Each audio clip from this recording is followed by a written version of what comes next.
So today we are going to learn the next term. अस्ति हामीले last विकमा के प्राथमिक टाइट्रेसनमा है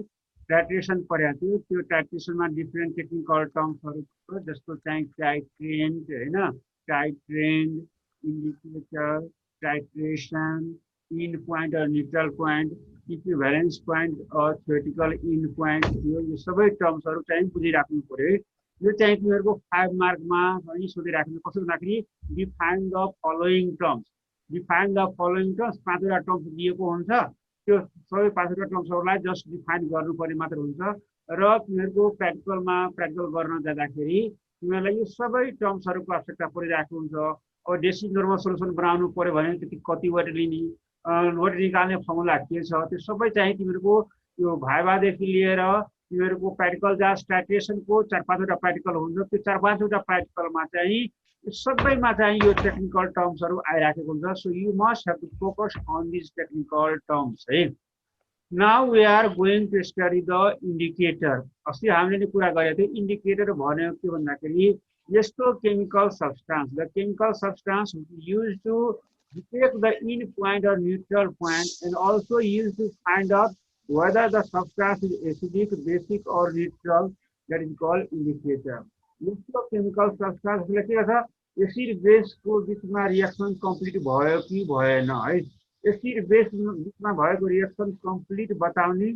वा यस्तो सब्स्टान्सले के गर्छ सब्स्टान्स एसिडिक हो कि बेसिक हो कि न्युट्रल हो त्यो कुरा थाहा पार्ने सब्स्टान्सलाई के भन्छ त there are this is called what indicator indicator भने इन्डिकेटरले दुईटा काम गर्छ है एउटा के गर्छ भन्दाखेरि त्यसले इन पोइन्ट र न्युट्रल पोइन्ट पत्ता लगाउँछ इन अब भन त एकजनाले what is called end point भन what is called end point यस्तो पोइन्ट जहाँ चाहिँ इन्डिकेटरले रिएक्सन खतम भएको उ गर्छ इन्डिकेट गर्छ कलर चेन्ज भएर कलर चेन्ज राइट त्यसलाई भन्छ end point or neutral point अनि भन त यो इक्विभ्यालेन्स पोइन्ट भनेको के हो त इक्वल अमाउन्टमा ट्राइडेन र ट्राइडेन हुने सर ल त्यो हुन्छ इक्विभ्यालेन्स पोइन्ट भनिन्छ है अब मलाई भन what is the difference between neutral point and equivalence point titration error भन्छ सर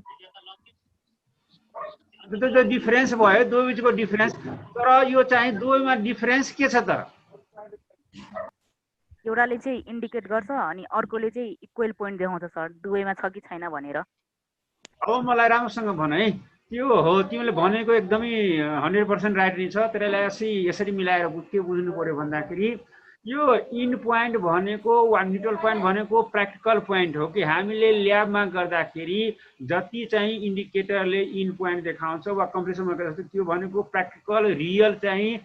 कम्प्लिसन भएको इन पोइन्ट हो भने इक्विभ्यालेन्स पोइन्ट भनेको थ्योरेटिकल हो जस्तो हामीले अस्ति कुरा के गरे भन्दाखेरि लास्ट विकमा 10 ml हामीले टाइट्रेन्ट लिएको छौँ भने त्यो टाइट्रेन्ट पनि कति चाहिन्छ त त्यो 10 ml ले चाहिँ त्यो रिएक्सन कम्प्लिट हुनको लागि रिएक्सन न्युट्रलमा आउनको लागि चाहिँ वा रिएक्सन कम्प्लिट हुनको लागि टाइट्रेन्ट पनि त्यति नै चाहिन्छ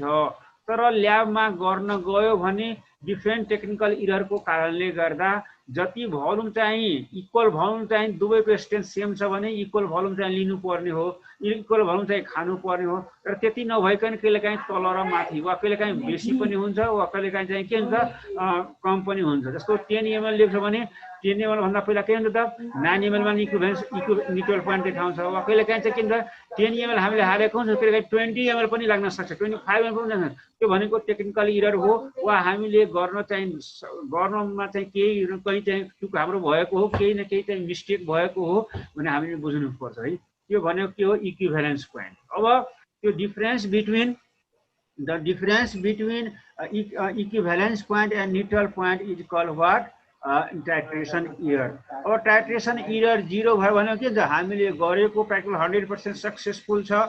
तर टाइट्रेसन के इरर आयो भने हामीले के बुझ्नु पर्यो भन्दाखेरि कहीँ न कहीँ हामीले कुनै न कुनै ठाउँमा चाहिँ केही न केही मिस्टेक गरेको छ भने बुझ्नु पर्यो this is about technical terms that is related with what titration र यसमा इन्डिकेटर ल्याबमा हामी हुन त हामीसँग 3 थरीको इन्डिकेटर हुन्छ 3 थरीको बाहेक पनि अरू इन्डिकेटर पनि हुन्छ के जस्तो हायर लेभलमा गयो भने इक्रोम टी ब्ल्याक इन्डिकेटर हुन्छ धेरै टाइपको इन्डिकेटरहरू हुन्छ जुन चाहिँ तिमीहरूलाई अहिले आवश्यकता पर्दैन। अहिले के बुझिराख्नु पर्यो, mainly 2 types of indicators are used in titration है। Mainly 2 types of indicators are used in titration, that is one is what methyl orange and phenolphthalein. अर्को हामी चाहिँ युज गर्छौँ लिटमस पेपर, त्यो भनेको त्यो टाइट्रेसन पर्पजको लागि युज गरिँदैन, त्यो के को लागि मात्र हो भन्दाखेरि that is use only for either the substance is acidic, basic or neutral. Substance acidic छ कि बेसिक छ, त्यो न्युट्रल छ कि एसिडिक छ, बेसिक त्यो छुट्याउनको लागि हामी जेनरली के गर्छौँ, लिटमस पेपर पनि युज गर्छौँ। There are 2 types of litmus paper, red litmus paper and blue litmus paper. तर टाइट्रेसन पर्पजको लागि हामी लिक्विड सब्सटान्स युज गर्छौँ। त्यो भनेको एउटा के भयो भन्दाखेरि methyl orange and next one is what phenolphthalein, that is our indicator. अब मेन हामी चाहिँ यहाँ जाउँ, यो चाहिँ नर्मलिटी इक्वेसन और भोलुमेट्रिक इक्वेसन, यसलाई राम्रोसँग पढ्नु पर्यो। र जति पनि न्युमेरिकल तिम्रो भोलुमेट्रिक एनालाइसिस गरेर जति पनि न्युमेरिकल सोध्ने त्यो सबैको मुख्य मेरुदण्ड भनेको त्यसको ब्याकबोन भनेको मेन फर्मुला भनेको यही हो, नर्मलिटी इक्वेसन और भोलुमेट्रिक इक्वेसन। एकदमै जुनसुकै न्युमेरिकलमा जहाँ पनि यो चाहिँ भोलुमेट्रिकमा काम लाग्छ त्यो भनेको के हो, normality equation. That normality equation is also called what volumetric equation. यो भनेको के हो त, n1 v1 is equal to n2 v2 और va is equal to vb nb और v1 s1 is equal to v2 s2। यही इक्वेसनलाई हामीले derive गर्नुपर्छ। यसलाई म्याथमेटिकली कसरी n1 v1 is equal to n2 v2 हुन्छ, वा van is equal to vb nb हुन्छ, वा v1 s1 is equal to v2 s2 हुन्छ। यो यसमा भएको जुन टेक्निकल टर्म्सहरू छन्, जस्तो ए भनेको एसिड हो, बी भनेको बेस हो, यो सबैलाई हामी 1 बाई 1 राम्रोसँग चाहिँ यो पुरै चाहिँ कसरत गरेर हामी पुरै फुल प्र्याक्टिसमा यसलाई चाहिँ पढ्न गइरहेका छौँ। सबभन्दा पहिला भनौँ, इक्विभ्यालेन्स पोइन्ट भनेको जस्ट के हो, न्युट्रल पोइन्ट नै हो के। इक्विभ्यालेन्स पोइन्ट भनेको बराबर भएको पोइन्ट, त्यसमा टाइट्रेन्ट र टाइट्रेन्ट के हुन्छ त, बराबर हुन्छ। तिमीले भने जस्तै इक्विभ्यालेन्स पोइन्टमा के हुन्छ त, टाइट्रेन्ट इज इक्वल टु के हुन्छ, टाइट्रेन्ट हुन्छ। जति हामीले टाइट्रेन्ट हालेको हुन्छ, जति हामीले टाइट्रेन्ट हालेको हुन्छ त्यति नै टाइट्रेन्ट पनि भयो भने that is equal what equivalence point. यो ल अफ ग्राम इक्विभ्यालेन्टले के भन्नु भने इक्विभ्यालेन्स पोइन्टमा number of gram equivalent of acid is equal to के हुन्छ, number of gram equivalent of base और अल्काली। यो चाहिँ इक्विभ्यालेन्स पोइन्टमा एसिडको जति नम्बर अफ ग्राम इक्विभ्यालेन्ट हुन्छ त्यति नै के हुन्छ त, बेस और अल्कालीको नम्बर अफ ग्राम इक्विभ्यालेन्ट हुन्छ। त्यही मेन पोइन्ट, मेन बुझ्नुपर्ने कुरा यही हो कि इक्विभ्यालेन्स पोइन्ट किन हुन्छ भन्दाखेरि इक्विभ्यालेन्स पोइन्टमा हामी के हुन्छ त, जति हामी इक्वल के भन्छ, equimolar quantity of titrant is added to the titrant भनेको के भन्दाखेरि जति हामीले टाइट्रेन्ट लिएको हुन्छ है, जति हामीले टाइट्रेन्ट लिएको हुन्छ त्यति नै टाइट्रेन्ट छ भने त्यसलाई के भन्छ त, इक्विभ्यालेन्स पोइन्ट। इक्विभ्यालेन्स पोइन्टमा के हुन्छ, titrant is equal to the titrant हुन्छ। सो एट इक्विभ्यालेन्स पोइन्टमा हामी के बुझ्न सक्छौँ त, number of gram equivalent of acid है। इक्विभ्यालेन्स पोइन्टमा के हुन्छ, एसिडको जति नम्बर अफ ग्राम इक्विभ्यालेन्ट हुन्छ त्यति नै के हुन्छ त, बेस और अल्कालीको के हुन्छ, नम्बर अफ ग्राम इक्विभ्यालेन्ट हुन्छ। So again we study according to law of equivalent at equivalence point number of gram equivalent is equal to the number of gram equivalent of base or alkali। अब हामीले नर्मलिटी भन्दै कसै कुरा भने नर्मलिटी भनेको के हो त, how we can define the term normality. Normality भनेको डिफाइन गर त, normality of solution is defined as 1 litre पानीमा चाहिँ हामीले सल्युट कति ग्राम चाहिँ हामीले मिक्स गरेका छौँ, त्यसलाई नै कति सल्युट चाहिँ हामीले चाहिँ मिक्स गरेका छौँ त्यसलाई चाहिँ नर्मलिटी भन्ने सर। 1 लिटर पानीमा चाहिँ डिजल्भ गर्ने अलि मिलेन, अलि अझै त्यसलाई सुधार त, नम्बर अफ ग्राम इक्विभ्यालेन्ट हो, नम्बर अफ ग्राम इक्विभ्यालेन्ट भन्नु पर्यो क्या। यो सोलुट मात्र भनेर हुँदैन, नम्बर अफ ग्राम इक्विभ्यालेन्ट चाहिँ भन्नै पर्छ। 1 लिटर त हो, 1 लिटर सोलुसनमा नम्बर अफ ग्राम इक्विभ्यालेन्ट जति डिजल्भ भएको हुन्छ त्यसैलाई नै के भनिन्छ त, नर्मलिटी भनिन्छ है। 1 लिटर पानी भन्दा पनि के बुझ्नु पर्यो त, 1 लिटर सोलुसन भने के भने पानी भनेको त प्योर सोल्भेन्ट हो नि त। 1 लिटर सोलुसनमा है, 1 लिटर सोलुसनमा number of gram equivalent solute जति डिजल्भ भएको हुन्छ त्यसैलाई नै के भनिन्छ त, नर्मालिटी भनिन्छ। त्यस कारणले नर्मालिटीको फर्मुला हामी के छ म्याथमेटिकली नर्मालिटी जहिले के हुन्छ त number of gram equivalent of solute by के हुन्छ त volume in litres of solution. यो हामीले जुन माथि डिफिनेसन देखिरहेछौँ त्यसैको म्याथमेटिकल फर्ममा हामीले लगेको हो के त normality is equal to number of gram equivalent of solute by volume in litres of solution. अब यसलाई के गर्दा number of gram equivalent of solute मात्र गऱ्यो भने के हुन्छ यो र यो त क्रस मल्टिप्लिकेसन जान्छ। Number of gram equivalent of solute is equal to के हुन्छ त नर्मालिटी इन्टु के होला volume in litres of a solution. Number of gram equivalent of solute is equal to normality into volume in litres of a solution. हामीले के बुझेको छौँ भने त यो एट इक्विभ्यालेन्स पोइन्टमा के हुन्छ त number of gram equivalent of acid is equal to number of gram equivalent of base र अल्काली हुन्छ। यो भर्खर पर्यो इक्विभ्यालेन्स पोइन्ट भनेको जति टाइट्रेन्ट हुन्छ त्यति नै के हुन्छ टाइट्रेन्ट हुनु पर्यो। त्यही भएर इक्विभ्यालेन्स पोइन्टमा के हुन्छ त at equivalence point number of gram equivalent of acid is equal to के हुन्छ त number of gram equivalent of base और अल्काली। अलि माथिबाट हेर है त्यस्तो यहाँ हेर त number of gram equivalent of सोल्युटको फर्मुला यहाँ के हुन आयो त normality into volume in litres.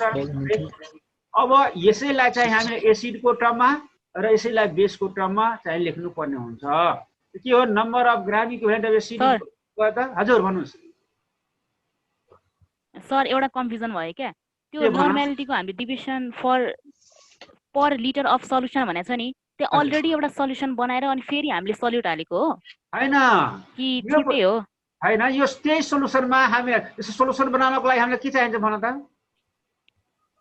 त्यो सल्युट चाहियो हैन अनि एउटा केही सल्युट र सल्भेन्ट चाहियो सल्युसन बनाउनलाई। हो त्यो तिमीले जुन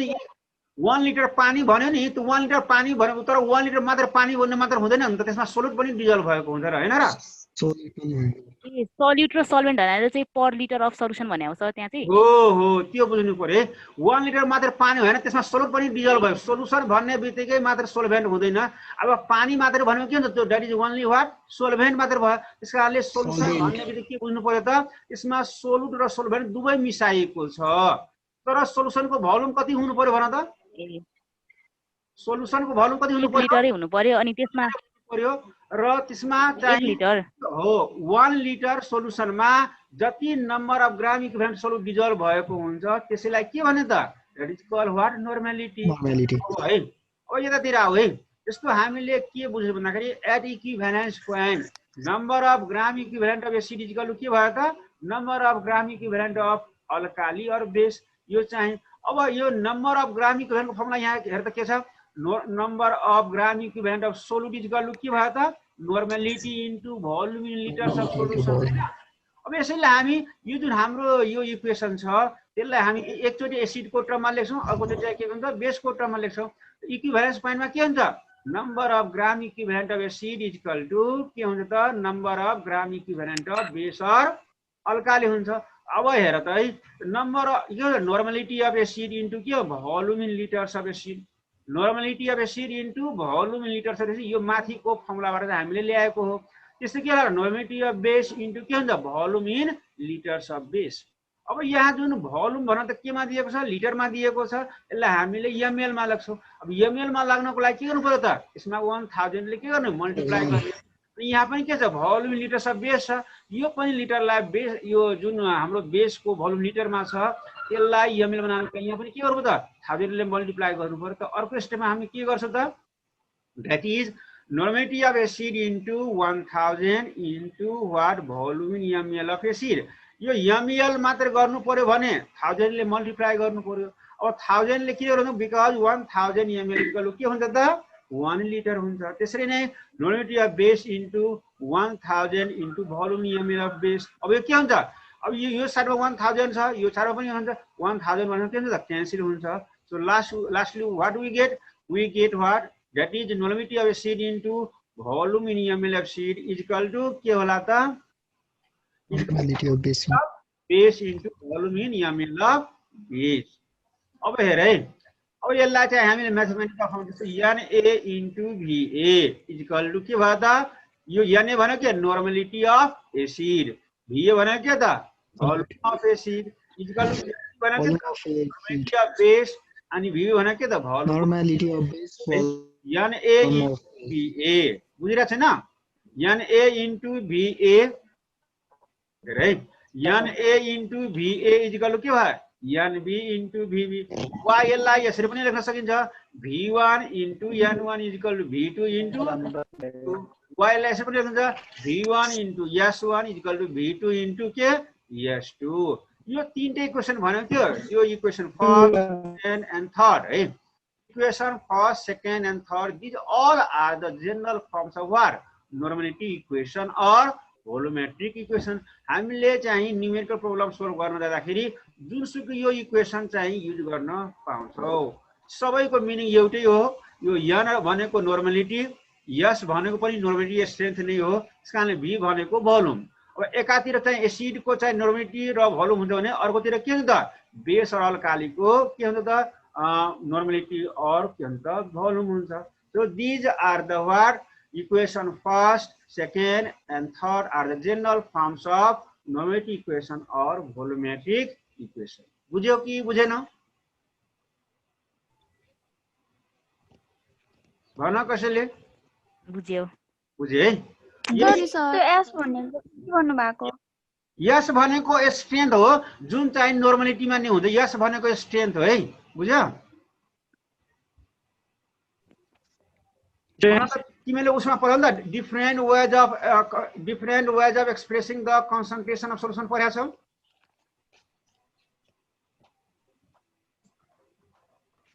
different ways of expressing the concentration of solution पढेका छैन र भन कसैले क्वेशन गरेको थियो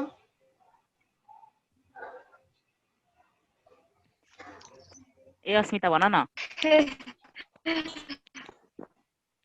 भन त तिमी अहिले जसले कुरा गरौ मलाई अब चाहिँ त्यो फेसी देखिरहेको छैन सुन है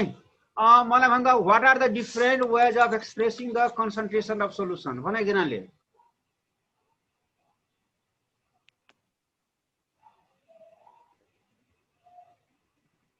what are the different ways of expressing the concentration of solution के थियो भन त ग्राम पर लिटर भन्नाले स्ट्रेन्थ र percentage molarity normality mole fraction molality right हो these are the different ways to express the concentration of solution अब यो सानो टपिक रहेछ है यो रिडक्स टाइट्रेसन भनेको पहिला भन्दा व्हाट इज कल्ड टाइट्रेसन भन एकजनाले what is called titration Titration.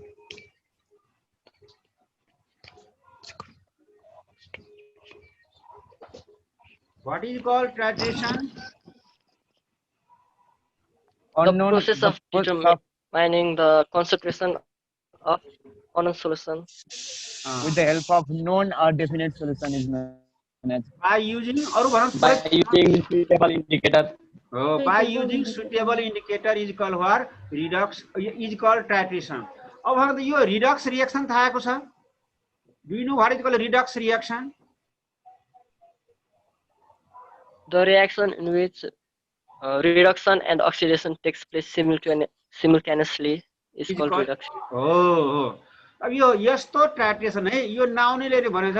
यस्तो टाइट्रेसन जसमा अक्सिडेसन रिडक्सन दुवै हुन्छ के the titration involving both oxidation and reduction जसमा oxidation र reduction दुवै हुन्छ यस्तो titration जसमा एउटामा चाहिँ oxidation हुन्छ र अर्कोमा के हुन्छ reduction हुन्छ वा यस्तो titration जसमा के हुन्छ oxidation reduction दुवै हुन्छ त्यसलाई के भन्छ त that is called redox titration यो सोधिराख्नु छ के what is called redox titration and give two example or one example of it redox titration भनेको यस्तो titration है the titration involving both oxidation and reduction is called what redox titration मलाई simply भन्दा what is called oxidation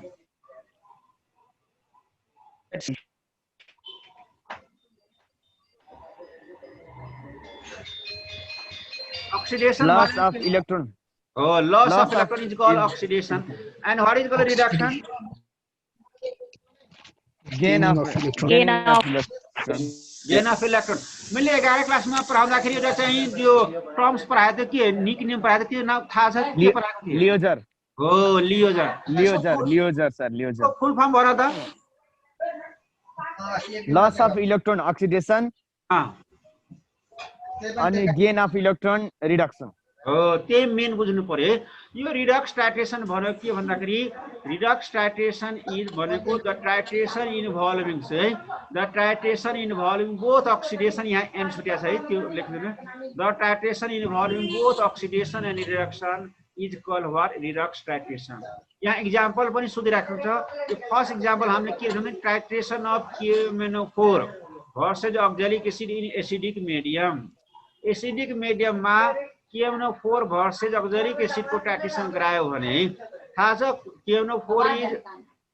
KMnO4 is oxidising agent while अक्जेलिक acid is reducing agent एउटामा चाहिँ oxidation हुन्छ अर्को पनि त रिडक्सन हुन्छ अब मलाई भन त अक्सिडाइजिङ एजेन्टले के कज गराउँछ अक्सिडेसन कि रिडक्सन रिडक्सन सर रिडक्सन उल्टो हुन्छ भने यहाँ भने यो KMnO4 छ त्यसले यो अक्सिडाइजिङ एजेन्ट हो है here KMnO4 is oxidising agent so it causes what oxidation और reduction reduction while oxalic acid is reducing agent so it causes what oxidation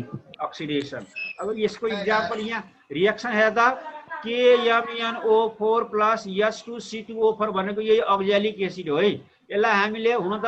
COOH COH हुन्छ तर यसलाई चाहिँ फर्मुलाको यसलाई चाहिँ त्यो फर्मुलाको टर्ममा लेख्यो भने के हुन्छ त H2C2O4 KMnO4 plus H2C2O4 acidic medium छ भने के बुझ्नु पर्यो त एसिडको प्रेजेन्समा H2SO4 के भयो KMnO4 plus H2C2O4 plus H2SO4 ले के बनाया था K2SO4 MnSO4 H2O र CO2 बनाउँछ this is one example of Redux titration यसलाई रिडक्स टाइट्रेसन किन भनेको भन त ल यो रिएक्सन यो टाइट्रेसन रिडक्स टाइट्रेसन किन भनेको होला मिट गर है आवाज आएछ त्यही सर oxidation reduction भएर अक्सिडेसन केमा भएको छ oxidation KMnO4 हैन अक्सिडेसन H2CO4 मा भएको छ H2CO4 मा के भएको छ अक्सिडेसन भएको छ सर अक्सिडेसन oxidation किनभने यो के हो त रिड्युसिङ एजेन्ट हो हैन रिड्युसिङ अनि KMnO4 अक्सिडाइजिङ एजेन्ट त्यसो भए यसमा के भएको होला रिडक्सन अर्को एक्जाम्पल हेरे titration of KMnO4 ferrous sulphate और मोर साल्ट यो मोर साल्ट वा फेरस सल्फेट र KMnO4 को बीचमा पनि टाइट्रेसन गरायो भने त्यो पनि के को example the also the example of what redox titration यसमा पनि KMnO4 के हो अक्सिडाइजिङ एजेन्ट यो KMnO4 जहाँ पनि के हुन्छ अक्सिडाइजिङ एजेन्ट हो भने अर्को कम्पाउन्ड के भन त ferrous sulphate so ferrous sulphate is also ferrous sulphate is reducing agent ferrous sulphate is reducing agent अनि मोर तर है FeSO4 is note the formula of more salt यो फेरस सल्फेटको बाद फर्मुला FeSO4 भयो मोर साल्टको फर्मुला अलि लामो हुन्छ त्यो चाहिँ हामी पछि चाहिँ कुरा गर्छौं यो FeSO4 NH4 को होल SO4 6H2O हुन्छ तर यहाँ हामीले जुन FeSO4 दिएको छौं त्यो भनेको यो फेरस सल्फेट मात्रै हो titration of KMnO4 versus ferrous sulphate और मोर साल्ट भनेको this is also the example of what redox titration KMnO4 plus FeSO4 यो पनि एसिडिक मिडियममा हुन्छ एसिडिक मिडियममा र के बनाउँछ त K2SO4 यो भनेको के फेरिक सल्फेट यो म्याङ्गनिज सल्फेट र H2O बनाउँछ यसरी यो चाहिँ रिडक्स टाइट्रेसन धेरै पढ्नु पर्दैन यति मात्र पढ्नु पर्यो रिडक्स टाइट्रेसन भनेको के हो र यसको एक्जाम तिमीले चाहिँ ओल्ड इज गोल्डमा हेर्यो भने के सोधेको छ के what is called Redux titration and give one example of it फेरि भन त what is called Redux titration The titration involving both oxidation and reduction is called what redox titration है यो बुझ्यो हैन अब यसमा हाम्रो एउटा लास्ट टपिक बाँकी रहेको छ यो चाहिँ आज हामी फिनिश गर्छौं त्यसपछि अर्को भोलि देखि नै हामी यसको न्यूमेरिकल चाहिँ पनि सुरु गर्छौं यसको न्यूमेरिकल मैले भन्दा 2 मार्कको न्यूमेरिकल चाहिँ छ त्यो चाहिँ एकदम सजिलो हुन्छ तर 5 मार्कको न्युमेरिकल चाहिँ त्यो इभेन टिचरलाई पनि पसिना निकाल्ने खालको हुन्छ. So you must have to give more focus on the what numerical problems. Before going to last time बाँकी छ selection of indicators in acid base titration. Selection of indicators in acid base titration. यो चाहिँ every year 5 मार्कमा सोधिराखेको हुन्छ कि must बिबिआईमा पर्छ. Selection of indicators in acid base titration. अब हाम्रो यो टपिक नै के छ पहिला भन्न त इन्डिकेटर भनेको के हो? What is called indicator? जसले चाहिँ इन पोइन्ट को उ गर्छ सर, के रे इन्डिकेट गर्छ, इन पोइन्ट इन्डिकेट गर्छ कलर चेन्ज भएर. इन पोइन्ट भनेको रिएक्सन कम्प्लिट एसिड बेस को बीचमा रिएक्सन कम्प्लिट भयो कि भएन त्यो इन्डिकेट गर्ने काम कसले गर्छ त? इन्डिकेटरले by changing of its what colour है. तर यहाँ रे भन्नुस् it also determine whether the के रे whether the substance is acidic or basic. त्यो पनि हो. अनि यहाँ जुनसुकै ल तिम्रो उ निकाल्ला त जुनसुकै सुन है ल सुन है बेटा बाहिर बसेको छ अंकल ए अलि बन्द म्युट गरेर राख अलि डिस्टर्ब गरिरहेछ. जुनसुकै एसिड बेस टाइट्रेसन को लागि सुन है, जुनसुकै एसिड बेस टाइट्रेसन को लागि जुनसुकै इन्डिकेटर चाहिँ युज गर्न पाइँदैन. So we have to select the what indicator for particular reaction. Particular acid base reaction को लागि particular नै के चाहिन्छ त? इन्डिकेटर चाहिन्छ. हुन त हामीले ल्याबमा दुईटा इन्डिकेटर मात्र युज गर्छौं. We only use two indicators. Mainly we use two indicators in the laboratory. These are what methyl orange and what phenolphthalein. But we can't use methyl orange and phenolphthalein in all type of acid base reaction. जति acid base reaction हजुर जति acid base reaction हुन्छ त्यही भन्न गइरहेको छु. सुन है, जति पनि एसिड बेस रिएक्सन हामी पढ्छौं यहाँ त्यो सबै एसिड बेस रिएक्सन को लागि जुनसुकै इन्डिकेटर युज गर्न मिल्दैन. पार्टिकुलर रिएक्सन को लागि पार्टिकुलर इन्डिकेटर नै युज गर्नु पर्यो हुन्छ. भन्दाखेरि के हुनु पर्यो त? हामीले एसिड बेस को बीचमा टाइट्रेसन गर्दाखेरि के सिलेक्सन गर्नु पर्यो त? इन्डिकेटर को सिलेक्सन गर्नु पर्यो, चुज गर्नु पर्यो. कुन युज गर्ने? यस्तो रिएक्सन भयो भने मिथाइल ओरेन्ज युज गर्ने, यस्तो रिएक्सन भयो भने. तर जुनसुकै रिएक्सन को लागि जुनसुकै इन्डिकेटर युज गर्न सकिदैन. अब यहाँ के बुझ्यो भन्दाखेरि इन्डिकेटरले पीएच को आधारमा आफ्नो कलर चेन्ज देखाउँछ है. अब indicator changes its colour in a particular pH range. कुनै इन्डिकेटरले यो मिथाइल ओरेन्जले वा फिनोल्फथेलिनले आफ्नो कलर कति बेला चेन्ज भएको देखाउँछ, जति बेला उसको चाहिँ के गरी पार्टिकुलर चाहिँ पीएच भ्यालुमा. अब पीएच भ्यालुलाई फेरि एकचोटि बुझ. यो सोलुसनमा यदि पीएच भ्यालु ठ्याक्कै 7 छ भने त्यो के हुन्छ? न्यूट्रल सोलुसन हुन्छ.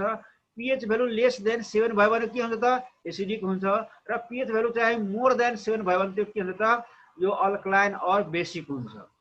So while we are going to select the indicators, we must have to give more focus on the selection of indicators. Mainly we have two types of indicators. One is methyl orange and next one is what? Phenolphthalein. But we can't use all these two indicators in any type of reaction. So we must have to select which indicator is used for which type of titration. यहाँ हेर्दा के भनेको छ भन्दाखेरि सबै इन्डिकेटरले चाहिँ एउटै pH रेन्जमा चाहिँ आफ्नो कलर चेन्ज भएको देखाउँदैन. फिनोल्फथेलिनले आफ्नो कलर चेन्ज चाहिँ कति बेला देखाउँछ? जति बेला सोलुसनको पीएच चाहिँ 8 to 9.5 छ भने, यदि सोलुसनको पीएच चाहिँ 8 to 9.5 छ भने त्यति बेला मात्र फिनोल्फथेलिनले आफ्नो कलर चाहिँ चेन्ज भएको देखाउँछ. त्यस्तै मिथाइल ओरेन्जले आफ्नो कलर कति बेला चेन्ज भएको देखाउँछ त? जति बेला चाहिँ के हुन्छ त 3 to जति बेला सोलुसनको पीएच चाहिँ 3 to 4.5 हुन्छ. त्यसकारणले कुन इन्डिकेटरलाई जस्तो हेर त्यसो भए चाहिँ सोलुसन कस्तो छ? सोलुसन एसिडिक छ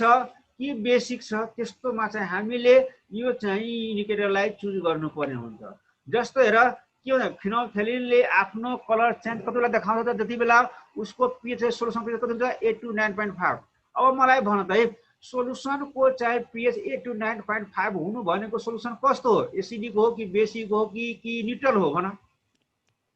बेसिक हो, अल्कलाइन हो। त्यसो भए भने यो बुझिराख्नु पर्यो, यदि सोलुसन चाहिँ बेसिक छ भने, यदि सोलुसन अल्कलाइन छ भने त्यति बेला हामीले कुन इन्डिकेटर युज गर्नु पर्यो त? फिनोल्फथालिन युज गर्नु पर्यो। यही ख्याल गर्नु पर्यो। यदि सोलुसनको चाहिँ pH वा भनौँ यदि सोलुसन चाहिँ बेसिक और अल्कलाइन छ भने त्यस्तो केसमा मिथाइल ओरेन्ज युज गर्नु पर्दैन। In this case we only use phenolphthalein as indicator. त्यस्तै अर्को हाम्रो कन्डिसन के भयो भन्दाखेरि यदि सोलुसन यहाँ हेर्दा यो मिथाइल ओरेन्जले आफ्नो कलर चेन्ज कति गर्छ त? जति बेला सोलुसनको pH 3 to 4.5 हुन्छ,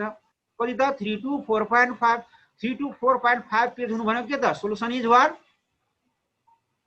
भन? एसिड हो, एसिडिक हुनु हुने र? एसिडिक हो। यो के बुझ्नु पर्यो भन्दाखेरि यसबाट हामीले के कन्क्लुजनमा पुग्यो भन्दाखेरि यदि सोलुसन चाहिँ एसिडिक छ भने हामीले त्यस्तो केसमा मिथाइल ओरेन्ज मात्र युज गर्नु पर्यो। यदि सोलुसन चाहिँ बेसिक और अल्कलाइन छ भने त्यति बेला हामीले फिनोल्फथालिन मात्र चाहिँ युज गर्नु पर्यो। त्यसकारणले अब के गर्नु पर्यो भन्दाखेरि यो रिएक्सन देखाउने, एसिड र बेसको बीचमा रिएक्सन देखाउने र त्यहाँ हेर्ने यो रिजल्टिङ सोलुसनको चाहिँ pH कस्तो हुँदो रहेछ। यदि चाहिँ एसिडिक छ भने त्यस्तो कन्डिसनमा हामीले के युज गर्नु पर्यो त? मिथाइल ओरेन्ज युज गर्नु पर्यो। यदि अल्कलाइन छ भने त्यस्तो कन्डिसनमा के युज गर्नु पर्यो त? फिनोल्फथालिन। सो यहाँ हेर के लेखेको त? The pH at the end point of the reaction depends upon the nature of reaction. अब चाहिँ कस्तो चाहिँ यो कुनै सोलुसनको चाहिँ अब हेर the pH at the end point of रिएक्सनको चाहिँ कुनै सोलुसनको pH केमा डिपेन्ड गर्छ? त्यसको चाहिँ नेचर अफ रिएक्सनमा डिपेन्ड गर्छ। त्यसकारणले इन्डिकेटर हामीले सिलेक्सन चाहिँ राम्रोसँग गर्नु पर्यो। So the indicator should be selected properly such that the end point coincide with the equivalence point. हामीले जे पायो त्यही इन्डिकेटर युज गर्यो भने, जस्तो मिथाइल ओरेन्ज युज गर्नुको सट्टामा हामीले फिनोल्फथालिन युज गर्यो भने हामीले चाहिँ त्यो इन पोइन्ट र इक्विभ्यालेन्स पोइन्ट कन्साइड हुन सक्दैन। किनभने हामीले 10 ml चाहिँ ट्राइट्रेन लिएको छ भने त्यो 10 ml ट्राइट्रेन पनि चाहिन्छ। तर हामीले यदि इन्डिकेटर चाहिँ राम्रोसँग सिलेक्सन गरेन भने खानुपर्ने हो 10 ml खाइरहेको हुन्छ 25 ml। So you have to give more focus to select the what particular indicator for particular reaction. यहाँ 4 थरीको चाहिँ तिम्रो रिएक्सन हुन्छ। एउटा हुन्छ स्ट्रङ एसिड भर्सेस के भयो त? Strong acid versus strong base. अर्को तिम्रो के भयो त? Strong acid and week base titration. तेस्रो के भयो त? Weak acid and weak acid and strong base titration. र चौथो के भयो त? Weak acid and week base titration. अब हेर फेरि जा उसमा है फर्स्ट नम्बरमा के छ हेर। फर्स्टमा चाहिँ strong acid and strong base titration. अब मलाई भन त एउटा स्ट्रङ एसिडको इक्जाम्पल भन है। एउटा स्ट्रङ एसिडको इक्जाम्पल भन त। concentrated H2SO4 हैन कन्सन्ट्रेटेड भन्नु पर्दैन, त्यो चाहिँ HCl भन, HCl भन, त्यो भनेको चाहिँ स्ट्रङ एसिड हो। एउटा स्ट्रङ बेसको इक्जाम्पल भन।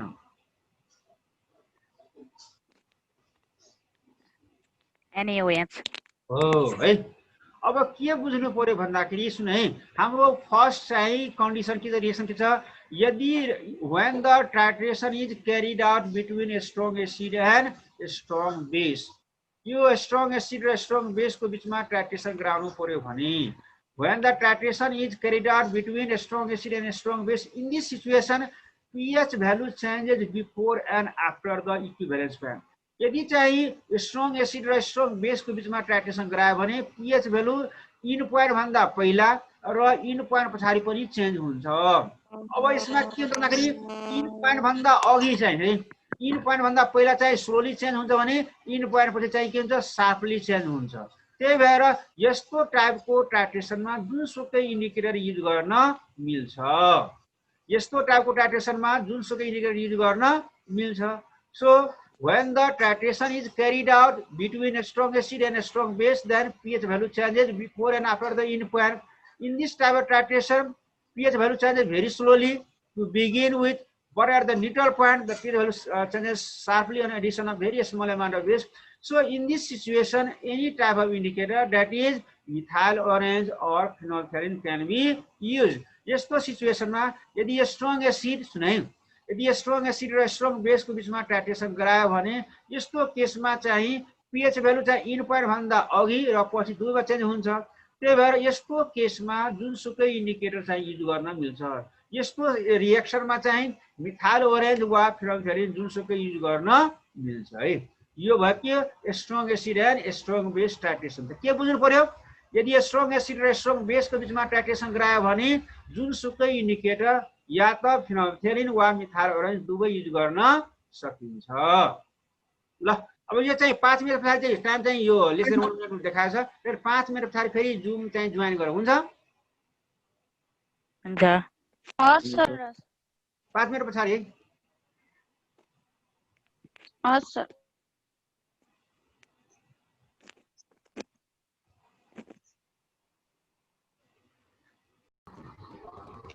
राइट, मेरो मिट गरेर देख्छु,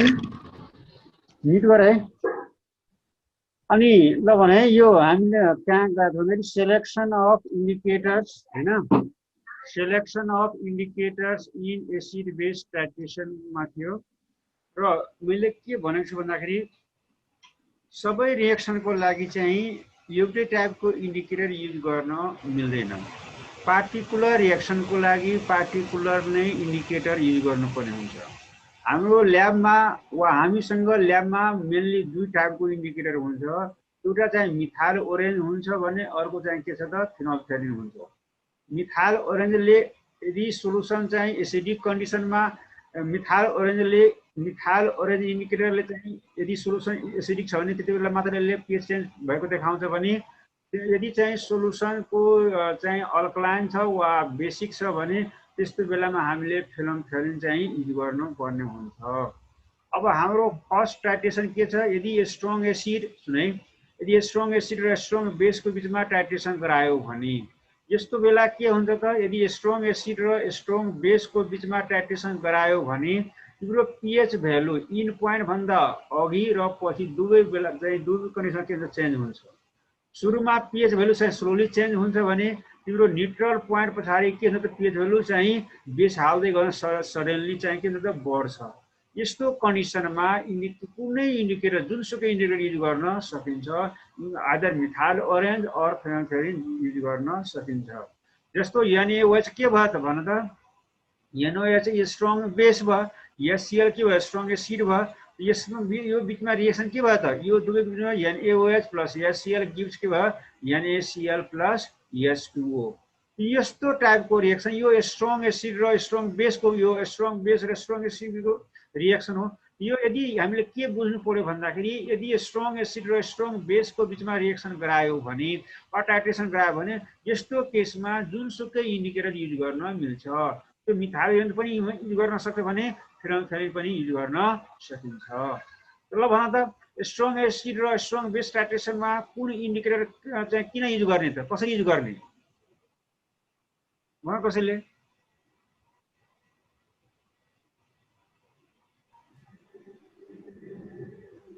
हेलो सुनिरहेछ?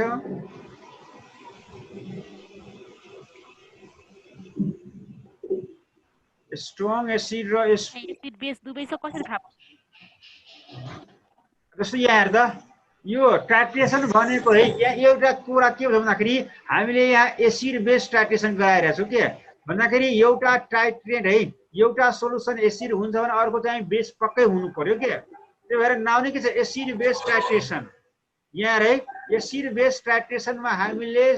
इन्डिकेटरको सिलेक्सन कसरी गर्ने त्यस कारण यहाँ तोकेर दिएको छ। टाइट्रेसन हाम्रो कसरी हुनु पर्यो त एसिड बेस हुनु पर्यो भन्दाखेरि एउटा चाहिँ यदि टाइट्रेन चाहिँ एसिड छ भने टाइट्रेन बेस हुनु पर्यो, यदि टाइट्रेन चाहिँ बेस छ भने टाइट्रेन के एसिड हुनु पर्यो भन्दाखेरि दुईटा सोलुसन मध्ये एउटा एसिड हुनु पर्यो र एउटा के हुनु पर्यो त बेस हुनु पर्यो। यस्तो केसमा इन्डिकेटर चाहिँ के युज गर्ने, हाम्रो फर्स्ट कन्डिसन भनेको के फर्स्ट टाइट्रेसन हाम्रो कसो हो भन्दाखेरि स्ट्रङ एसिड र स्ट्रङ बेस बिचको टाइट्रेसन हो के। यहाँ भन्दाखेरि हामीले के हुनु पर्यो यसमा स्ट्रङ एसिड के हुनु पर्यो स्ट्रङ हुनु पर्यो र बेस के हुनु पर्यो पनि स्ट्रङ हुनु पर्यो। यो स्ट्रङ एसिड र स्ट्रङ बेसको बिचमा टाइट्रेसन गरायो भने यस्तो बेलामा यस्तो चाहिँ समयमा यस्तो कन्डिसनमा हामीले जुनसुकै इन्डिकेटर युज गर्न सक्छौँ। मिथाइल ओरेन्ज वा फिनोल्फथालिन जे पनि युज गर्न सकिन्छ। तर अर्कोमा अब हेर है, अर्कोमा हेर त अर्को चाहिँ के छ स्ट्रङ एसिड र विक बेस टाइट्रेसनमा इफ द यहाँ यसलाई यो राम्रोसँग बुझे when the titration is carried out between strong acid and weak base यदि टाइट्रेसन स्ट्रङ एसिड र विक बेसको बिचमा गरायो भने यदि टाइट्रेसन स्ट्रङ एसिड र विक बेसको बिचमा गरायो भने भनौँ त यो रिजल्टिङ सोलुसन के होला एसिडिक हुन्छ कि बेसिक हुन्छ कि न्युट्रल हुन्छ त स्ट्रङ एसिड र विक बेसको बिचमा रिएक्सन गरायो भने स्ट्रङ एसिड र विक बेसको बिचमा रिएक्सन गरायो भने रिजल्टिङ सोलुसन तिम्रो एसिडिक हुन्छ कि बेसिक हुन्छ कि न्युट्रल हुन्छ के हुन्छ भन एसिडिक हुन्छ किन एसिडिक हुन्छ भन किनकि त्यसमा स्ट्रङ एसिड युज गरेको हुन्छ हो यसरी बुझेलाई यो स्ट्रङ एसिड र विक बेसको बिचमा टाइट्रेसन गरायो भने यो भने सबै विक बेसले सबै विक बेसले चाहिँ स्ट्रङ एसिडसँग न्युट्रल हुन सक्दैन सोलुसनमा के को मात्रा रहिरहन्छ त एसिडको मात्रा रहन्छ त्यही भएर रिजल्टिङ सोलुसन के हुन्छ त एसिडिक हुन्छ अब मैले के भनेको छु भन्दाखेरि यदि रिजल्टिङ सोलुसन एसिडिक छ भने त्यसमा कुन इन्डिकेटर युज गर्नु पर्ला त भन मिथाइल ऑरेंज हो यो बुझ्नु पर्यो के किनभने मिथाइल ऑरेन्जले चाहिँ एसिडिक कन्डिसनमा मात्र चाहिँ त्यही भएर हजुर सर एसिडिक र बेस कसरी हुन्छ फेरि एकताल भनिदिनु न ल यो स्ट्रङ भन्दाखेरि तिमीलाई अब टाइट्रेसन गरेपछि थाहा हुन्छ के टाइट्रेसन भनेको दुईटाको बिचमा गराउने हो के एउटा टाइट्रेन्ट र अर्को टाइट्रेन्टको बिचमा अब मलाई भन टाइट्रेन्ट भनेको के हो त टाइट्रेन्ट टीआई अर्कोले भन है टीआईटीआरए यानी टाइट्रेन्ट भनेको के हो अननोन सोलुसन चाहिँ नि बुलेटमा लिएको हुन्छ हो त्यसलाई के भने टाइट्रेन्ट भने अनि टाइट्रेन्ट भनेको के हो लास्टमा डी भएको भनेको के हो त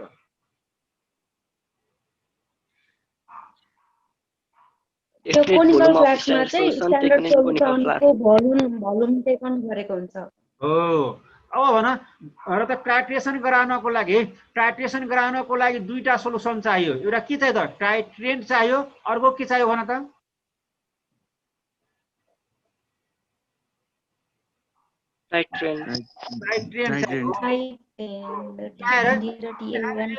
भने कुनै जुनसुकै टाइपको टाइट्रेसन होस् टाइट्रेसन भनेको अननोन सोलुसनको स्ट्रेन्थ निकाल्ने with the help of known solution by using suitable indicator यहाँ के बुझ्नु पर्यो भन्दाखेरि यो टाइट्रेसन भन्ने बित्तिकै दुई थरीको सोलुसन हुन्छ एउटा एसिड हुन्छ भने अरू के हुन्छ त बेस पक्कै हुन्छ के टाइट्रेसन भन्ने बित्तिकै चाहिँ एउटा सोलुसन एसिडिक छ भने अर्को के हुनु पर्यो बेसिक हुनु पर्यो हामीले सोलुसन त्यही अनुसार बनाएको हुन्छ के एउटा सोलुसन एसिडिक बनाएको हुन्छ भने अर्को के बनाएको हुन्छ त यो बेसिक बनाएको हुन्छ अब यहाँ हाम्रो टाइट्रेसन कस्तो टाइपको हो त हामीले गर्न चाहेको टाइट्रेसन के हो स्ट्रङ एसिड र विक बेसको बिचमा टाइट्रेसन छ भन्दाखेरि यहाँ एसिड कस्तो हुनु पर्यो स्ट्रङ र बेस के कस्तो हुनु पर्यो त विक हुनु पर्यो यहाँ यसरी बुझ्नु पर्यो यसलाई when the reaction is carried out between a strong acid and weak base यदि स्ट्रङ एसिड र विक बेसको बिचमा रिएक्सन गरायो भने यहाँ बन्ने प्रोडक्ट जुन हुन्छ नि त्यो प्रोडक्ट कस्तो हुन्छ भन्दाखेरि त्यो सोलुसन कस्तो हुन्छ भने यो चाहिँ स्लाइटली एसिडिक नेचरको हुन्छ because all the weak base can't be neutralised by what strong acid यो भन सबै चाहिँ वा भन all the strong acid can't be neutralised by weak base सबै स्ट्रङ एसिडलाई विक बेसले न्युट्रल गर्न सक्दैन त्यसो भए यो स्ट्रङ एसिड यहाँ स्ट्रङ छ त्यही भएर सोलुसनमा रिजल्टिङ सोलुसनमा तिम्रो के को मात्रा रहिरहन्छ त सोलुसनमा तिम्रो रिजल्टिङ सोलुसनमा एसिडको मात्रा रहन्छ So in this situation, तिम्रो रिजल्टिङ सोलुसन के भयो त एसिडिक भयो र एसिडिक सोलुसनलाई टाइट्रेट गर्नको लागि एसिडिक सोलुसन भयो भने त्यस्तो बेलामा हामीले मिथाइल ओरेन्ज बाहेक अरू युज गर्न सक्दैनौँ because methyl orange only changes what its colour in the acidic medium methyl ओरेन्जले चाहिँ जब पीएच भ्यालु लेस देन 7 हुन्छ त्यति बेला चाहिँ मात्र आफ्नो कलर चेन्ज भएको देखाउँछ त्यही भएर यो स्ट्रङ एसिड र विक बेसको बिचमा टाइट्रेसन गराउनु छ भने हामीले इन्डिकेटरको रूपमा के हाल्नु पर्यो त यो चाहिँ मिथाइल ओरेन्ज मात्र हाल्नु पर्यो because in this situation the resulting solution is slightly acidic हेर्दा के लेखेको छ when a strong acid such as HCl is titrated against a weak base such as NH4OH, the salt produced at the equivalent point will be slightly acidic due to hydrolysis. जस्तो यहाँ हेरे HCl के हो strong acid हो NH4OH के हो त weak base हो यो स्ट्रङ एसिड र यो weak base यहाँ कम्पाउन्ड के बन्यो त NH4Cl र H2 हो अब यो NH4Cl कसरी डिकम्पोज हुन्छ त NH4 प्लस र Cl माइनस मा है how does NH4Cl decompose NH4Cl with positive and negative charge NH4 plus र Cl माइनस मा अब यो NH4 प्लस ले के गर्छ त H2O सँग रिएक्सन गर्छ र के बनाउँछ त NH4OH यो वीक बेस भयो अनि यहाँ के आयो त H प्लस सोलुसनमा के को मात्रा रहन गयो भन त H प्लस अब जुन सोलुसनमा H प्लस हुन्छ त्यो सोलुसनलाई के भन्छ त molecular right एसिडिक हुन्छ राइट हो त्यस जुन solution the solution which contents what H plus and that solution is what that solution acidic र एसिडिक सोलुसन छ भने हामीले यस्तो बेलामा कुन चाहिँ इन्डिकेटर युज गर्न चाहिँ उपयुक्त हुन्छ त मिथाइल ओरेन्ज किन एसिड भएर किन एसिड हुन गयो भन त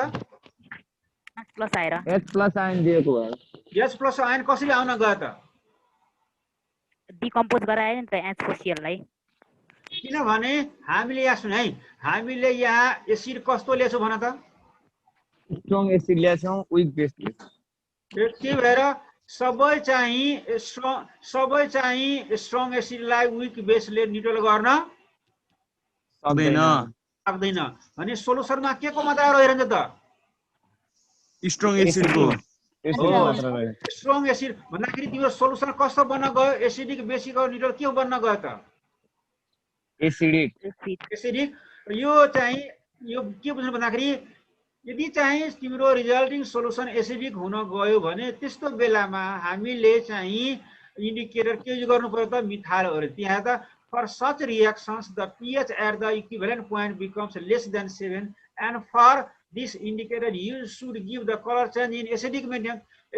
मा कलर चाहिँ देखाउनु पर्ने हो त्यही भएर यसको विकल्प मात्र के भयो त एसिडिक मिडियममा कलर चाहिँ देखाउनको लागि हाम्रो विकल्प मात्र एउटा के भयो त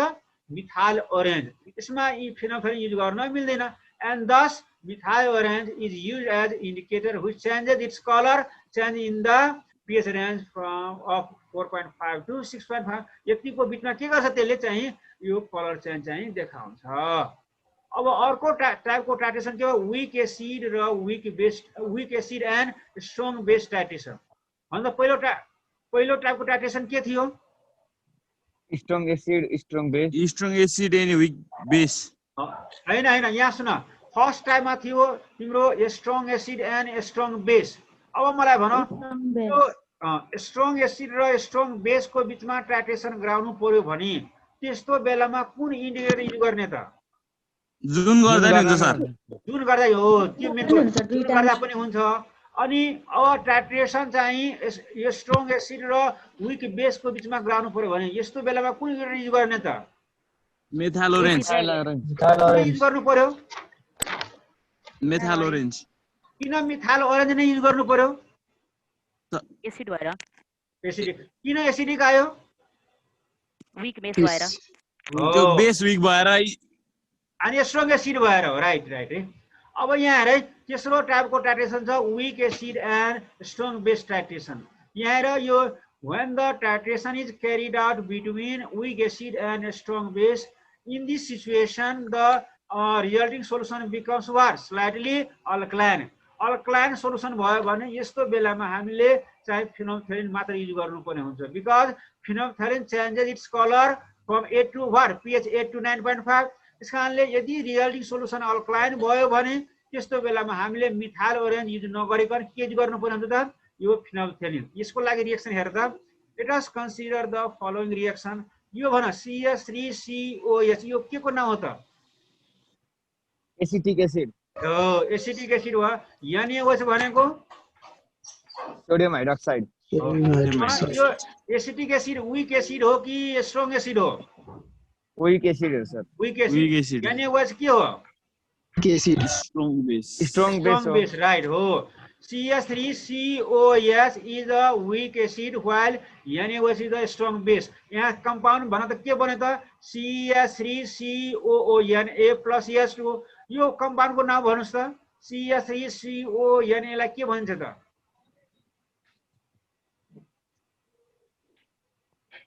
सोडियम एसिटिक एसिड हो कि हैन सोडियम एसिटेट यसलाई भने सोडियम एसिटेट वा sodium salt of acetic acid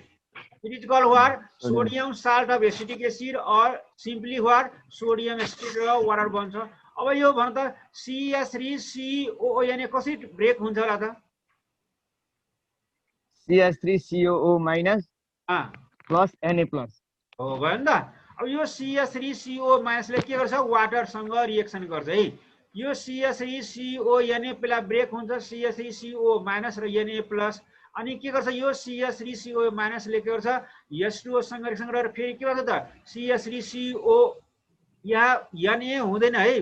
यहाँ Na हुन्छ कि हुँदैन Na कहाँबाट हुन्छ सर त्यो छँदै छैन यहाँ छँदै छैन त्यसमा यो अलि यहाँ मिस्टेक भएको छ के गर्नु यसलाई H बनाउने है CH3COH भनेको एसिटिक एसिड हुन्छ र प्लस के हुन्छ OH माइनस भन्दा रिजल्टिङ सोलुसनमा तिम्रो के को मात्रा रहन गयो त बेसको OH बेसको मात्रा हो त्यो बेसको मात्रा भनेको त्यो अल्कलाइन भयो हैन हो सर बेस भयो सर हो यस्तो बेलामा भन त यस्तो बेलामा कुन इन्डिकेटर युज गर्नु पर्ने त फेनोफेटाल फेनोफथेलिन युज गर्ने है यो पनि बुझ्यो अब मलाई भन when the titration is carried out यो Na लाई सुधार गर्ने यो Na यहाँ हुँदै किन यहाँ Na छँदै छैन के त्यो when the titration is carried out between weak acid and a strong base and in this situation which indicator is used and why bhana phenolphthalein is used because the reaction is basic किन हुन गयो weak acid भएर at last hydroxyl ions is appear because OH minus ion is appeared किन appeared भयो strong base भएको कारणले हो सबै यहाँ यो भन्न सकिन्छ सबै स्ट्रङ बेसलाई सबै NaOH लाई हैन सबै NaOH लाई यो CH3COH ले न्यूट्रल गर्न सकेन त्यही भएर तिम्रो सोलुसनमा के को मात्रा रहन गयो त OH minus OH minus को मात्रा रहनु भन्यो के त that solution is basic or alkaline so in this situation we only use what phenolphthalein as indicator यसमा मिथाइल ओरेन्ज युज गर्न पाइँदैन राइट अब चौथो टाइपको टाइट्रेसन हेर है त हेर यहाँ भेट त के भन्छ there is very little change in the pH value until the neutral point reached when the pH value suddenly alters from 6.5 to 10 for the solution at the end point the solution becomes alkaline due to hydrolysis of salt produced for this phenolphthalein is used as indicator अब fourth टाइपको titration के छ weak acid and weak base titration तिम्रो acid पनि week र base पनि week भयो भने यसमा कुन इन्डिकेटर किन युज गर्नु पर्छ वा गर्नु पर्दैन यहाँ रे इन्डिकेटरले त्यति बेला काम गर्छ जति बेला pH भ्यालु चेन्ज हुन्छ के रिएक्सन गराउँदाखेरि यदि pH भ्यालु चेन्ज भयो भने बल्ल त्यो इन्डिकेटरले चाहिँ काम गर्छ तर रिएक्सन गराउँदाखेरि यदि pH भ्यालुमा चेन्ज आएन pH भ्यालु चाहिँ जस्ताको त्यस्तै भयो भने त्यसमा कुनै पनि इन्डिकेटर युज गर्न मिल्दैन है हेर when the titration is carried out between weak acid and weak base यदि चाहिँ weak acid र weak base को बीचमा टाइट्रेसन गरायो भने त्यहाँ pH भ्यालुमा चेन्ज आउँदैन र चाहिँ इक्विभ्यालेन्ट पोइन्टमा चाहिँ के हुन्छ त इक्विभ्यालेन्ट पोइन्टमा pH भ्यालु चाहिँ रिमेन्स द के हुन्छ सेम हुन्छ सेम भयो भने यस्तो सिचुएसनमा चाहिँ कुनै पनि इन्डिकेटर युज गर्न पाइँदैन वा सकिँदैन किनभने यो चाहिँ यस्तो बेलामा चाहिँ तिम्रो बफर सोलुसन बन्छ है अब यहाँ बफर सोलुसन भन्यो के भन्दाखेरि यस्तो सोलुसन जसमा एसिड वा बेस हाल्दाखेरि यो एकदमै चाहिँ त्यो कुरा बुझ्नु पर्यो यस्तो सोलुसन जसमा एसिड वा बेस हाल्दाखेरि त्यसको pH भ्यालुमा चेन्ज आउँदैन त्यस्तो सोलुसनलाई के भने त बफर सोलुसन भन्छ है त्यसकारणले बफर सोलुसनमा जस्तो हामी जेनरली के भन्छ कुनै सोलुसनमा एसिड हाल्यो भने त्यसको pH भ्यालु चाहिँ घट्छ कुनै सोलुसनमा बेस हाल्यो भने त्यसको pH भ्यालु बढ्छ तर यस्तो पनि सोलुसन हुन्छन् यस्ता पनि सोलुसन हुन्छ जसमा यो अलिकता चाहिँ तिम्रो एसिड वा बेस हाल्दैमा त्यसको pH भ्यालु चाहिँ चेन्ज हुँदैन त्यस्तो सोलुसनलाई के भन्छ त बफर सोलुसन भन्ने अब के बुझ्नु पर्यो भन्दाखेरि यो विक एसिड र विक बेसको बीचमा टाइट्रेसन गराउनु पर्यो भने यसमा pH भ्यालु चेन्ज हुँदैन pH भ्यालु चेन्ज नभएपछि के भन्छ इक्विभ्यालेन्ट पोइन्टमा pH भ्यालु पहिला जति थियो रिएक्सन गराउनु भन्दा पहिला जति थियो त्यो रिएक्सन गराइसके पछाडि पनि के हुन्छ त्यसको pH भ्यालु त्यति हुन्छ भन्दाखेरि यो इन पोइन्टमा इक्विभ्यालेन्ट पोइन्टमा गएर pH भ्यालु चाहिँ के हुन्छ अलमोस्ट सेम हुन्छ त्यस्तो बेलामा चाहिँ हामीले कुनै पनि इन्डिकेटर युज गर्न पाउँदैनौँ So when the titration is carried out between weak acid and weak base, then in this situation pH value doesn't change around the neutral point or equivalence point. So in this situation we can't use any type of indicator due to the formation of buffer. Buffer solution भनेको यस्तो solution हो जसमा slightly acid वा base हाल्दाखेरि कुनै पनि pH मा change आउँदैन न त सोलुसन एसिडिक हुन्छ न त सोलुसन बेसिक नै हुन्छ भने त्यसो सोलुसनलाई के भन्छ त बफर सोलुसन यसरी भयो there are this is what यहाँ हेर त ग्राफमा देखाएको छ के भन्दाखेरि यहाँ pH भ्यालु देखाएको छ यहाँ भोल्युम अफ टाइट्रेन्ट देखाएको छ यहाँ चाहिँ के हुन्छ भन्दाखेरि त्यस्तै विक एसिड छ यो स्ट्रङ एसिड छ विक बेस छ स्ट्रङ बेस छ यो स्ट्रङ एसिड र स्ट्रङ बेस को बीचमा बराबर के हुन्छ सुरुमा कम हुन्छ बढ्दै के पछि के हुन्छ बढ्दै जान्छ यस्तो बेलामा के गर्ने त हामीले जुनसुकै इन्डिकेटर युज गर्न सक्छौं मिथाइल ऑरेन्ज वा फेनोलिन जे पनि युज गर्न सकिन्छ अर्को चाहिँ स्ट्रङ एसिड र विक बेस को हेर है स्ट्रङ एसिड र विक बेस को बीचमा टाइट्रेसन गरायो भने तिम्रो के हुन्छ त सोलुसन के हुन्छ स्लाइटली एसिडिक हुन्छ त्यस्तो बेलामा मिथाइल ऑरेन्ज युज गर्ने विक एसिड र स्ट्रङ बेस को बीचमा गरायो भने के हुन्छ स्लाइटली चाहिँ सोलुसन के हुन्छ बेसिक हुन्छ त्यस्तो बेलामा के गर्ने त मिथाइल ऑरेन्ज के गर्ने भन त फिनोल्फेन युज गर्ने अनि लास्टमा के भन्दाखेरि विक एसिड र विक बेस को बीचमा गरायो भने कुनै पनि इन्डिकेटर युज गर्नु पर्दैन यो भयो तिम्रो के त सिलेक्सन अफ इन्डिकेटर्स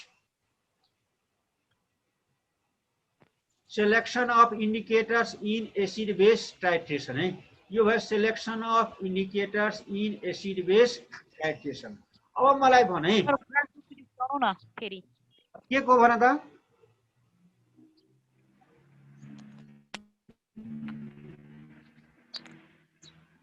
भन के को बारेमा सर ग्राफ राम्रोसँग देखेन अलि जुम गरेर एकचोटी देखाउनु न ए ल बुझेन त्यो साउन्ड सुनिएन के हल्का ए सुनिएन अब ग्राफ देखिरहेछौ ग्राफ देखिरहेछौ भन है कसैले are you seeing the graph Yes, sir. यो ग्राफ भनेको तिम्रो डिफरेन्ट कन्डिसनमा देखाएको छ यो विक एसिड विक बेस को बीचमा स्ट्रङ एसिड स्ट्रङ बेस को बीचमा विक एसिड चाहिँ विक एसिड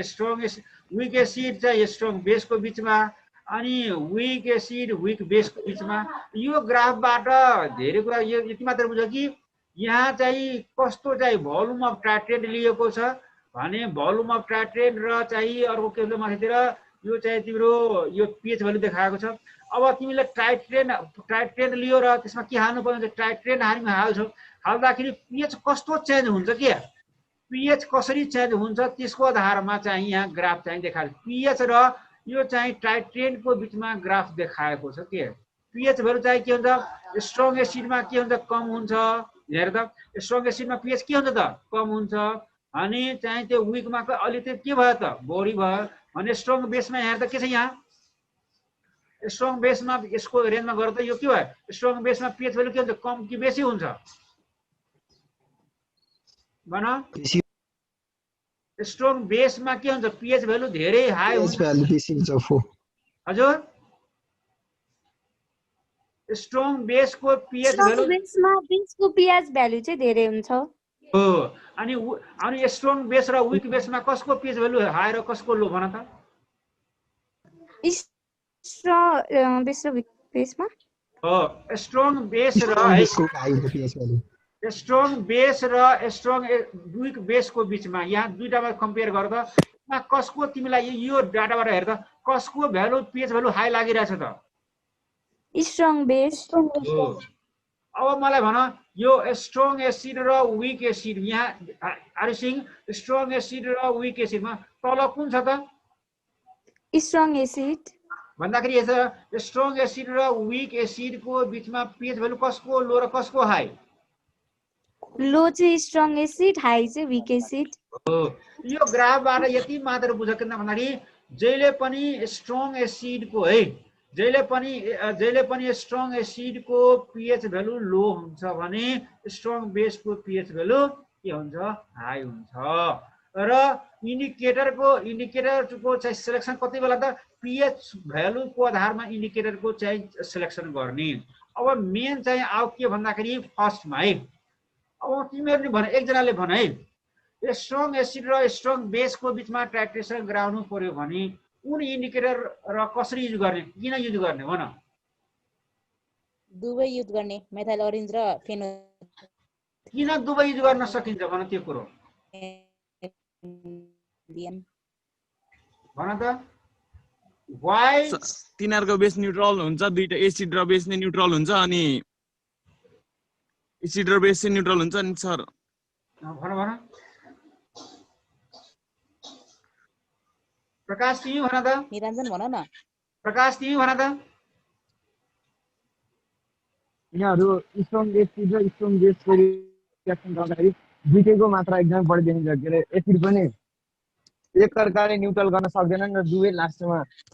स्ट्रङ देखिन्छन् अनि त्यही भएर जुन इन्डिकेटरले गरे पनि हुन्छ हो अनि अर्को चाहिँ भन त नम्बर 2 मा देखाएको छ नम्बर 2 मा भन त यो स्ट्रङ एसिड र विक बेसको बीचमा टाइट्रेसन गराउनु पर्यो भने कुन इन्डिकेटर युज गर्नु पर्ला मेथाइल ओरेन्ज किन किनभने स्ट्रङ एसिड भन एकजनाले स्ट्रङ एसिड भएर के सर हामीले मेथाइल ओरेन्ज युज गर्नु पर्यो हो अनि भन त विक एसिड र विक बेस विक एसिड र स्ट्रङ बेसको बीचमा टाइट्रेसन गराउनु पर्यो कुन इन्डिकेटर युज गर्नु पर्ला फेनोथेलिन किन विक एसिड भएर अनि स्ट्रङ बेसले अब उति गर्यो नि त अनि स्ट्रङ भयो नि त यो हामीले कसरी बुझ्ने कि त्यो सोलुसन चाहिँ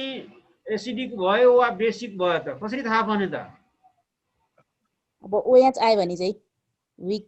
स्ट्रङ बेस भयो OH आयो भने बेस OH आयो भने बेस H+ आयो भने एसिडिक राइट है अब लास्टमा हेर एकचोटी नम्बर 4 मा भन्दा विक एसिड र विक बेसको बीचमा टाइट्रेसन गराउनु पर्यो भने कुन इन्डिकेटर किन युज गर्नु पर्छ कि पर्दैन कुनै पनि इन्डिकेटर युजै हुँदैन त्यसमा गर्नै मिल्दैन होला गर्नै मिल्दैन किन मिल्दैन किनकि विक एसिड र विक बेस हो एउटा कुरा के भन्दाखेरि त्यो इन्डिकेटरले त्यति बेला मात्र काम गर्छ त्यति बेला pH भ्यालुमा चेन्ज आउँछ के यदि pH भ्यालुमा चेन्ज आएन भने इन्डिकेटरले काम गर्दैन अब स्ट्रङ एसिड र स्ट्रङ बेसको बीचमा पनि pH भ्यालु चेन्ज हुन्छ विक स्ट्रङ एसिड र विक बेसको बीचमा पनि चेन्ज हुन्छ त्यस्तै विक एसिड र स्ट्रङ बेसको बीचमा पनि चेन्ज हुन्छ